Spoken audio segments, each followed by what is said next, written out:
हमें रात का वक्त दिखाया जाता है जब पार्टी खत्म हो गई थी और सिंथिया अपने कमरे से बाहर निकलती है। वो कहती है मैं तो बहुत ज़्यादा बोर हो रही थी, लेकिन यहाँ पे तो अभी भी पार्टी चल रही है। लेकिन जब वहाँ पर देखती है तो वहाँ पे वही डिजाइनर बैठी हुई थी। वो कहती है क्या? तो वो कहती है बैरन यूट्राफेलिया आप यहाँ पर है? तो वो कहती है अच्छा तुम कौन हो? तो वो जल्दी से उसके पास आती है। वो कहती है मैं तो आपकी बहुत बड़ी फैन हूँ, मैंने आपकी पता नहीं कितनी डिजाइन बुक्स चेक की हैं और आपकी हर एक डिजाइन बुक बहुत ज़्यादा अमेजिंग होती है। तो यूट्रा कहती है अच्छा तो थैंक यू सो मच, लेकिन मेरी एक नई डिजाइन बुक भी आने वाली है। वो कहती है सीरियसली? लेकिन वो किस बारे में होने वाली है? तो युत्रा कहती है मैंने तो वो डिजाइन बुक स्पेशली अपने लिए बनाई है क्योंकि मुझे उसमें बहुत ज्यादा इंटरेस्ट हो रहा था, क्योंकि स्पेशली वो 4 से 5 साल की बच्चियों के लिए है। वो कहती है क्या 4 से 5 साल के दरमियान? तो वो कहती है हाँ हाँ मैं भी, जब आप बड़ी होंगी ना तो आपको बच्चों के डिजाइन के लिए मेरी बुक की रेफरेंस अच्छी लगे तो आपको ये बहुत ज्यादा अमेजिंग लगेगी, क्योंकि मुझे किसी ने इंस्पायर किया था। वो कहती है क्या किसने इंस्पायर किया था? लेकिन तभी वहां पे ग्रीन बालों वाला हमारी हीरोइन का रिटेनर आता है। वो कहता है क्या तुम लोगों ने ये सब कुछ देखा? मैंने अभी एक फ्रेश वीडियो कैप्चर की है जो कि मैंने लॉरा से उधार ली है इस जेमस्टोन में। तो लॉरा कहती है बस कर दो, मेरे जेमस्टोन को सीसीटीवी की तरह यूज करना बंद कर दो। तो सिंथिया सोचती है ये लोग तो कितना शोर कर रहे हैं, पता नहीं किस बारे में इतनी सारी बात कर रहे हैं। तो तब सब लोग वहां पे जमा हो गए थे और वो येलो बालों वाली वो उस जेमस्टोन को चलाती है तो वहां पे वीडियो प्ले होती है। तो सब लोग कहते हैं वाह ये तो यंग लेडी उनकी फैमिली है ना। तो तब इक्जियोन कहता है फर्क नहीं पड़ता किसने ये गिफ्ट दिया है, लेकिन स्पेशली ये गिफ्ट तुम्हारे लिए दिया होगा क्योंकि सबको पता है गिफ्ट तुम्हें ही मिलेगा डैड के बजाय। तो एरिस कहते हैं हाँ हाँ बिल्कुल, जो भी हिज एक्सलेंसी का माइंड रीड कर सकते हैं उनको पता है ये सब कुछ मेरी सिस्टर के पास जाने वाला है। और तब वहां पे मरमर स्टेयर था। वो कहते हैं ये तो बहुत ज्यादा यूजलेस है लेकिन फिर भी हमारी बहन के पहनने के लिए बहुत ज्यादा बड़ा है। तो तब हमारी कहती है वाह ये मरमर स्टेयर है ना, सी मतलब मुझे ये चाहिए। तो वो अपने डैड से कहती है डैड आपको नहीं चाहिए ना? तो उसका डैड कहता है क्या मुझे? तो वो कहती है हाँ हाँ अगर आपको ये नहीं चाहिए तो प्लीज आप ये मुझे दे दें। वो कहता है अगर तुम्हें ये चाहिए तो प्रॉपरली मांग लो। वो कहती है क्या प्रॉपरली? तो तब थोड़ी देर बाद उसने उसको वो वन में स्टेयर दे दिया था। वो कहती है डैड आप तो सबसे ज्यादा बेस्ट हैं। तो तब वो वही फ्लावर उसके बालों में लगाते हुए कहता है ये लो लुलू ये भी तुम्हारे लिए है। तो वो कहती है क्या ये क्या चीज है? तो उसका डैड कहता है ये एक मिथिक बीस्ट एग है और किसी को नहीं पता इसमें से क्या हैच होगा, लेकिन एक मिथिक बीस्ट इसमें से बोर्न होगा तो तुम इसका ध्यान रखना। तो सब लोग उस वीडियो को देख रहे थे। वो कहते हैं वाओ इनको एक मिथिक बीस्ट भी मिल गया, ये तो इतनी कम उम्र में इस मिथिक बीस्ट की मालिक बन गई हैं। तो सब लोग बड़े खुश थे। वो कहते हैं सच में ये तो बहुत ज्यादा कूल है। लेकिन सिंथिया सोचती है आखिर यहाँ पर हो क्या रहा है, सब लोग के रिएक्शन इतने जरा क्रेजी क्यों हैं? और वो तो बड़े गुस्से में आ गई थी। वो सोचती है हमने जो मिथिक बीस्ट उनको दिया था उन्होंने वो अपनी बेटी को दे दिया, आखिर वो उस लड़की को ये कैसे दे सकते हैं? तो तभी वहां पे वो डिजाइनर जूटा कहती है आप तो सच में मेरी म्यूज हैं। तो वो कहती है क्या म्यूज? वो कहती है हाँ हाँ बिल्कुल ये मेरी म्यूज है, मैंने इनसे तो इंस्पिरेशन ली थी, इसलिए तो मैं 4 से 5 साल के बच्चों के लिए कपड़े बना रही हूँ, ये इतनी ज्यादा प्यारी लगती हैं। तो वो कहती है क्या आपका मतलब है कि आपने किससे इंस्पायर होकर कपड़े बनाए? लेकिन पहले तो आपने कभी ऐसा नहीं किया था ना, पहले तो आप किससे इंस्पायर नहीं हुई थी? वो कहती है हाँ हाँ बिल्कुल अब तक मैं किससे इंस्पायर नहीं हुई थी, लेकिन अब जब भी मैं उनको देखती हूँ तो मेरे दिमाग में इंस्पिरेशन आ जाती है और अब मेरे पास उनके लिए कपड़े बनाने के अलावा कोई काम ही नहीं है और कोई टाइम बचता ही नहीं है। तो वो सोचती है क्या ये सब कुछ उसके लिए हो रहा है? तो वो वहां चली जाती है। तो युट्रा कहती है एनीवेज उसके अलावा। तो जब वहां पे देखती है वो अकेली खड़ी थी। वो कहती है वो चली भी गई, मतलब मैं अपने आप से बातें किए जा रही थी। तो तब सिंथिया तो बहुत ज्यादा गुस्से में आई थी। वो कहती है लुटिशिया ये लुटिशिया वो, हर कोई उसके तारीफे किए जा रहा है, आखिर हर कोई उसके तारीफे क्यों किए जा रहा है? हर किसी को वो ही क्यों पसंद है, मैं क्यों नहीं?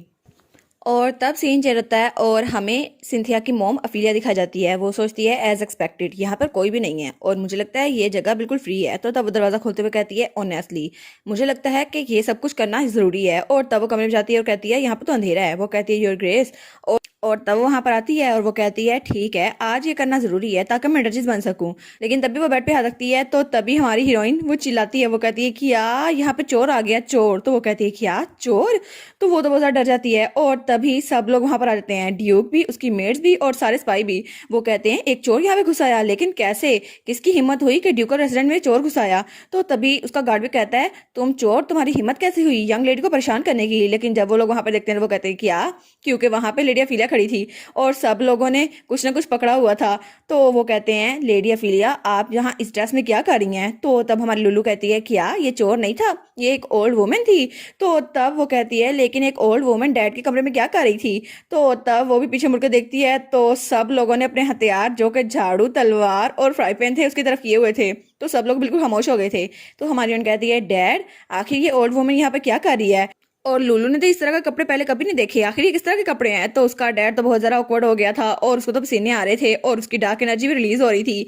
तो तब उसकी फीमेल बटलर और आना उसके पास रहती है। वो कहती है यंग लेडी आपको नहीं ये देखना चाहिए, ये तो बहुत ज़्यादा ग्रोस है, डिस्गस्टिंग है। वो कहती है ओ मुझे पता चल गया, ये यहाँ पर इसलिए आई है क्योंकि ये डैड का कमरा है ना। तो वो लोग मेड्स कहती हैं क्या।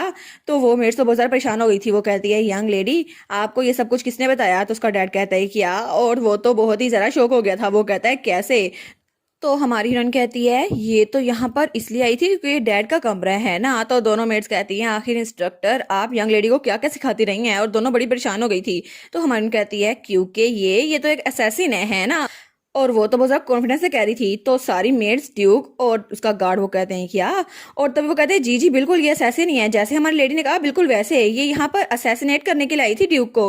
तो तभी ड्यूक कहता है ठीक है इस असैसिन को अभी जेल में डाल दो। तो सब लोग कहते हैं जी जी। और लेडी ऑफ को वो तो बोरी की तरह उठा के वहां से ले गए थे। और तब सब लोग गोलदारा बना के उसके इर्द गिर्द घूम रहे थे। हमारी उन कहती है हमने असैसिन को पकड़ लिया। वो लोग कहते हैं हाँ हाँ, और ड्यूक भी उनमें शामिल था। तो तब हमारी स्माइल कर कहती है फेयरवेल एफिलिया, और वो सबके सामने कहती है कितना एक्साइटिंग है ना। और उसकी क्वेस्ट सेव डैड वो भी कंप्लीट हो गई थी। और वो सोचती है जब मैं वहां पर छुपी हुई थी तभी ये क्वेस्ट आई थी, लेकिन चलो मैंने डैड को बचा तो लिया। तो तभी उसका गार्ड आता है। वो कहता है लेकिन यंग लेडी आपके कमरे में क्या करी थी। वो कहता है हाँ हाँ मेरी बेटी मेरे साथ ही सोएगी।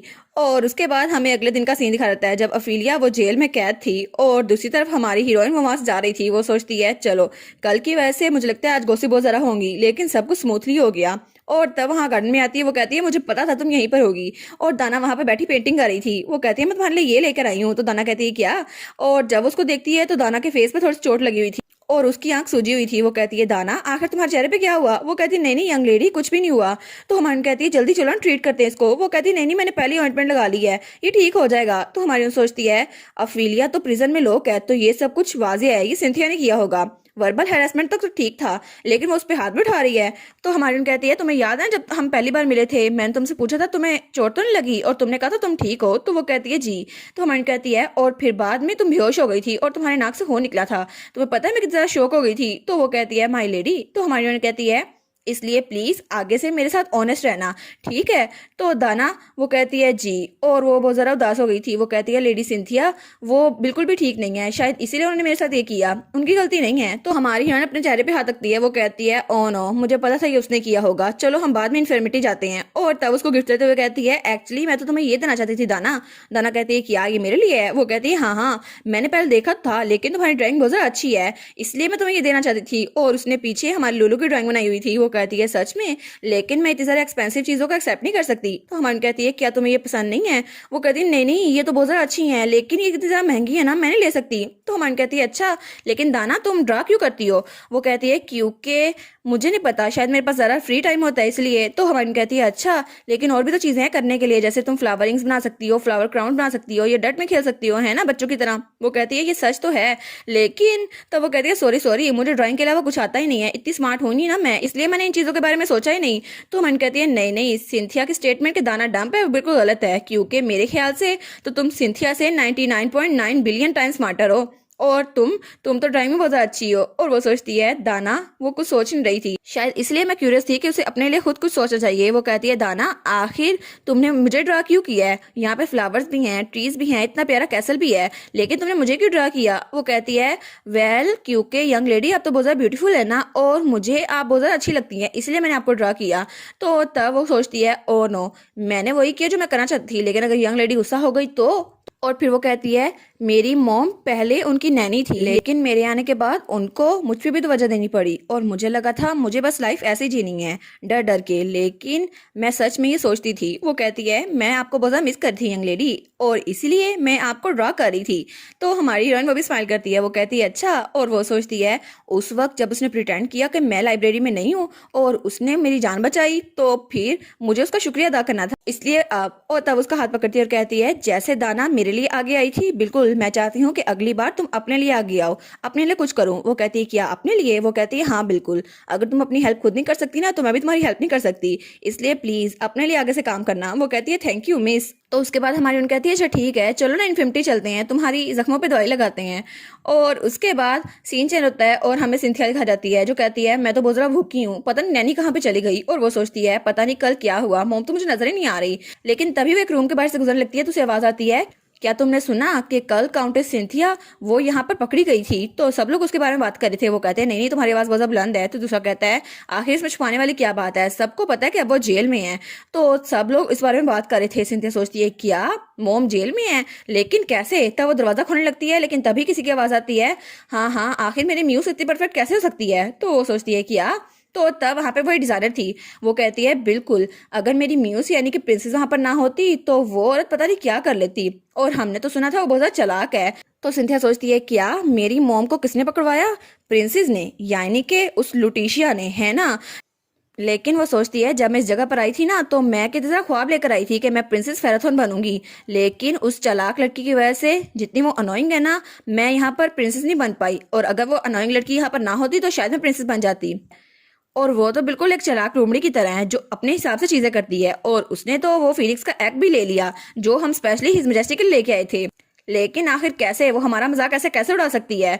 और वो सोचती है ठीक है, अगर उसे ये करना है तो फिर मैं भी वही करके रहूंगी जो मुझे करना है। तो तभी उसे बुलाता है, ओ मिस आप यहाँ पर हैं? तो वो बहुत ज्यादा गुस्से से उस तरफ देखती है, और जब वहां पर देखती है तो वहां पर दाना खड़ी हुई थी और उसके हाथ में वही कलर ड्राइंग थी।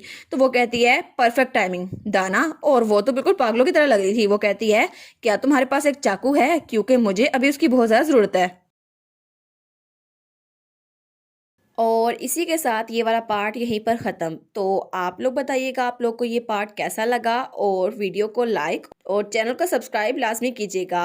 बाकी वीडियोस का लिंक भी स्क्रीन पर नज़र आ रहा होगा, तो काइंडली उनको भी चेकआउट कर ले। और thank you so much for watching my videos. Stay safe, bye bye.